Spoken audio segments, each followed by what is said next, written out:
మీకు అందులో 1% వస్తుంది, అస్సలు బాగాలేదా 0నే వస్తుంది. ఇట్లాగే చెప్పారనుకోండి, ప్రతి ఒక్కళ్ళు సిన్సియారిటీ, అందులో నిజాయితీకి ఒక పార్టీ, అట్లాగే బాధ్యతగా ఉండటం ఒక పార్టీ, ఫైల్స్ క్లియరెన్స్ ఒక పార్టీ, ఇట్లాంటి కొన్ని మార్క్స్ దాని ఆధారంగా నువ్వు జీతం పెంచుతానని చెప్పు. ప్రైవేట్ కంపెనీల్లో మనకు చేసేది అదే, అది ప్రభుత్వ వ్యవస్థలో లేదు.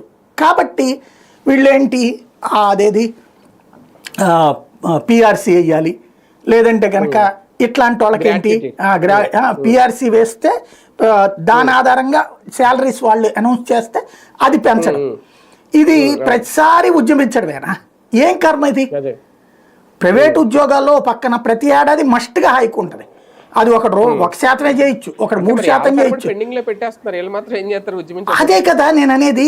అక్కడ ఎందుకు పాపం వాళ్ళని అంటున్నా, వాళ్ళ తప్పు కాదు అది. ఇప్పుడు మనం ఇది ఇంతకుముందు మనం కూడా దీని గురించి మాట్లాడాం సార్. అప్పట్లో వైసీపీ హయాంలో 26,000 ఏ రకంగా ఇస్తారు, ఇందాక మీరు అన్న పాయింటే.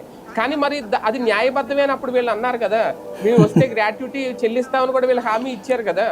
చెప్తారు, ప్రతిపక్షంలో ఉన్నారు కాబట్టి చెప్తారు, అధికారంలోకి వచ్చాక నొప్పి తెలుస్తుంది. ఇప్పుడు ఇవాళకి మనం చేసిన తప్పేంటో తెలుసా? అంటే అది తప్పంటే వాళ్ళు ఒప్పుకోరు కూడా, ఈవెన్ ప్రభుత్వ ఉద్యోగులు కూడా ఒప్పుకోరు. శాలరీ హైక్ అనేటటువంటిది 100 రూపాయల నుంచి 110 రూపాయలు, 105 రూపాయలు, 110, 115, 120 చేస్తే బాగుంటుంది. కానీ రాష్ట్ర విభజన టైంలో